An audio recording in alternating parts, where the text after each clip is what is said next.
यहाँ क्या बताया मैंने आपको, पहला रूल पढ़ा, दूसरा रूल क्या बताया, इनडायरेक्ट स्पीच में सेल की जगह किसका यूज करते हैं हम, शुड का। जैसे इन्वर्टेड कॉमा मतलब डायरेक्ट स्पीच, इन्वर्टेड कॉमा हटकर दैट लग गया मतलब इनडायरेक्ट स्पीच। तो यहाँ क्या था, विल, लेकिन आई के साथ क्या लगता है, सेल। तो आई के साथ सेल ना लगाते हुए सेल की क्या लगाना पड़ेगा, शुड लगाना पड़ेगा। सेल का क्या करना पड़ेगा, शुड करना पड़ेगा। समझ गए? ये जब आप नरेशन पढ़ोगे तो पूरा समझ में आ जाएगा। अगला है टू एक्सप्रेस ड्यूटी ऑब्लिगेशन, मतलब आपको आपके कर्तव्यों का बोध कराने के लिए भी शुड का यूज करते हैं। जैसे चिल्ड्रन शुड ओबे देयर पेरेंट्स, बच्चों को उनके माता पिता का पालन करना, उनकी आज्ञा का पालन करना चाहिए। तो ये क्या है, आपका कर्तव्य है। तो कर्तव्य का बोध कराने के लिए भी अपन किसका यूज करते हैं, शुड का यूज करते हैं। You should come to school in time, तुम्हें विद्यालय समय पर आना चाहिए। तो ये तुम्हारा क्या है, ऑब्लिगेशन है। तो इसके लिए अपन किसका यूज करते हैं, शुड। तो शुड के कितने यूज हो गए, सलाह देने के लिए, कर्तव्य का बोध कराने के लिए, इनडायरेक्ट स्पीच में सेल की जगह, और किसी भी वाक्य में अगर आपको लेस्ट दिख जाए, LEST लेस्ट, और ऑप्शन में शुड है तो शुड आएगा। क्लियर? किसी भी वाक्य में अगर आपको लेस्ट दिख गया और ऑप्शन में क्या है, शुड दिया है, तो क्या आएगा, उसमें शुड ही आएगा, क्योंकि ये नकारात्मक अर्थ प्रकट करता है। क्या करता है, नकारात्मक अर्थ प्रकट करता है। कोई समस्या?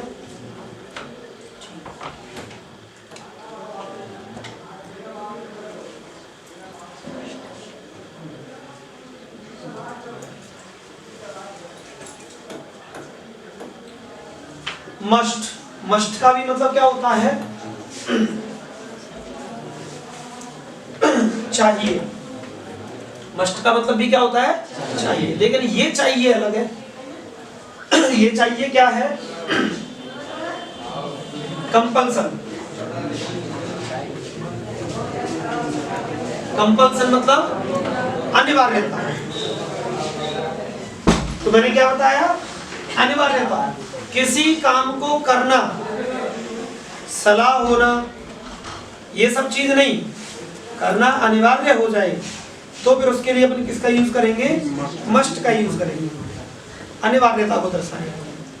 जैसे you must not smoke here, अगर इसमें हेयर नहीं लगा तो ये सलाह है कि तुम्हें धूम्रपान नहीं करना चाहिए।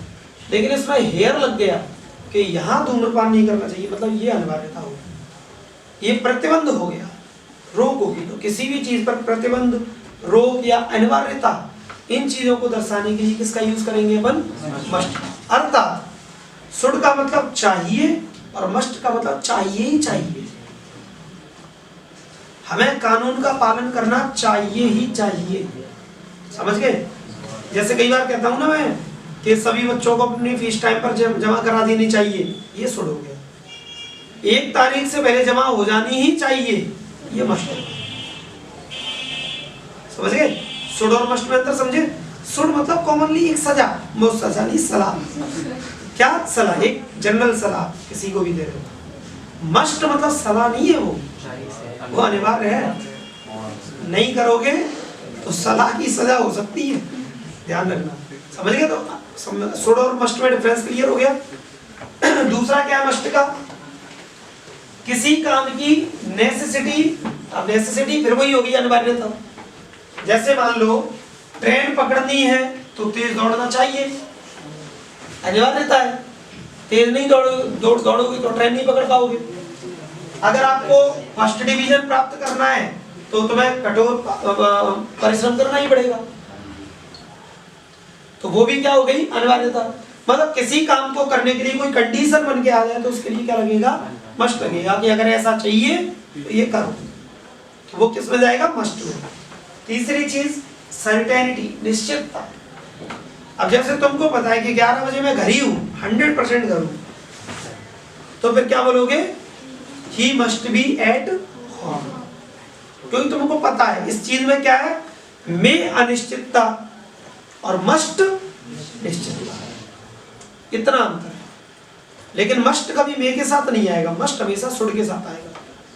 और शुड और मस्ट में आपको अंतर आसानी से समझ में आ जाएगा कि अगर कोई चीज केवल एक जनरल एडवाइस है तो क्या होगा, शुड, लेकिन वो कंपल्सन है, नेसेसिटी है, तो फिर मस्ट। मतलब अगर आप उस चीज को नहीं करोगे तो उसका कुछ खामियाजा आपको भुगतना पड़ सके तो फिर क्या हो जाएगा, वो मस्ट हो जाएगा। कई बार कहते हैं ना अपन कि ये तो बेटा मस्ट है। आपने जैसे अपने क्वेश्चंस में पढ़ा होगा, पेपर में लिखा आता है ना कि you must obtain the answers, ऐसे कुछ लिखा रहता है उसको कि सभी प्रश्नों के हल अनिवार्य हैं, लिखा रहता है कि नहीं। तो वो अनिवार्य है मतलब क्या है, मस्ट। अनिवार्य मतलब क्या है, मस्ट। समझ गए।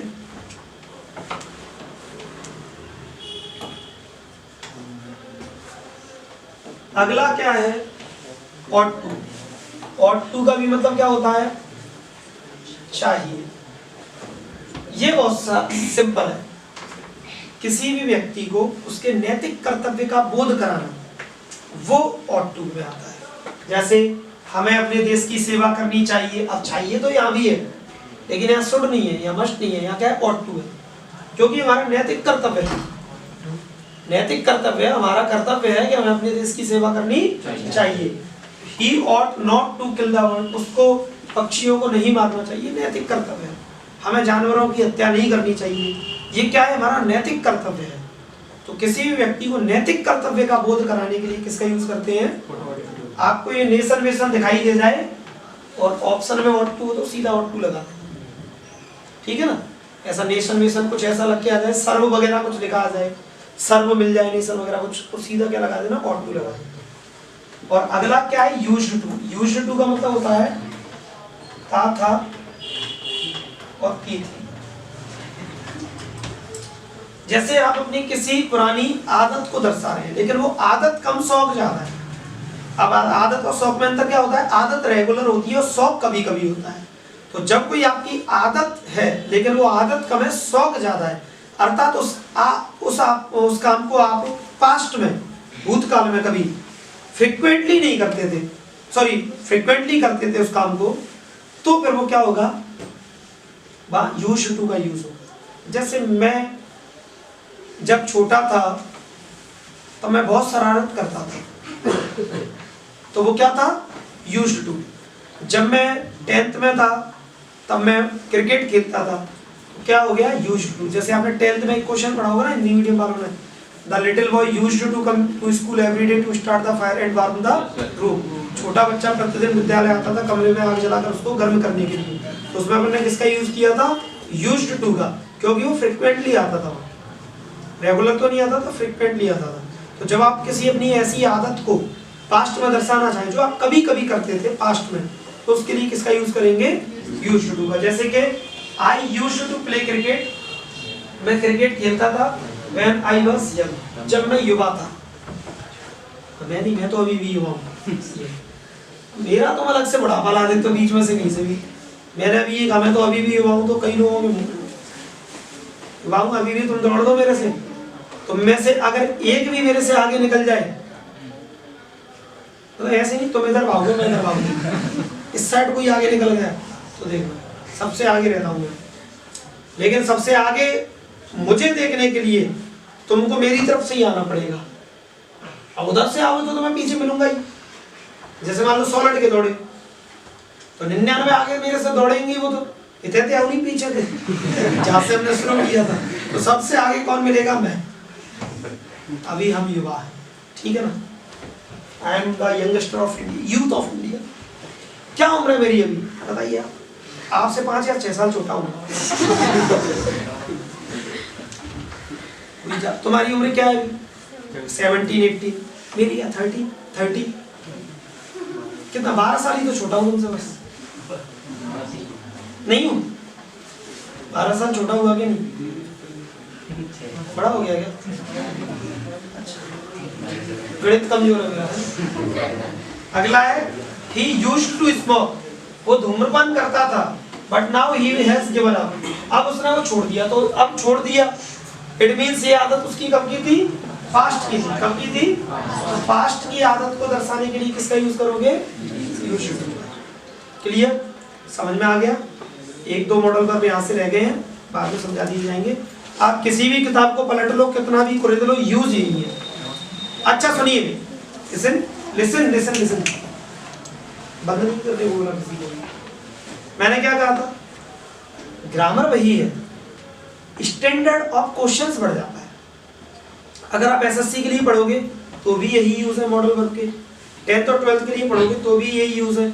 बस आप जिस लेवल की तैयारी कर रहे हो आपको उस लेवल के क्वेश्चंस लगाने चाहिए, यूज सारी यही है, इनके अलावा यूज नहीं बदल सकता कुछ भी।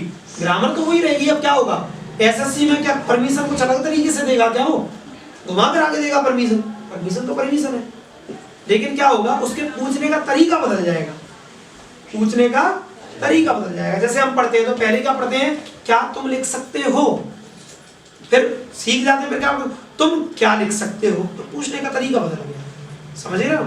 तो जिस लेवल के आप एग्जाम देना चाहते हो उस लेवल के क्वेश्चंस लगाइए और इन रूल्स को वहां पर अप्लाई कीजिए, आपके सारे क्वेश्चंस बनेंगे 100%। ठीक है।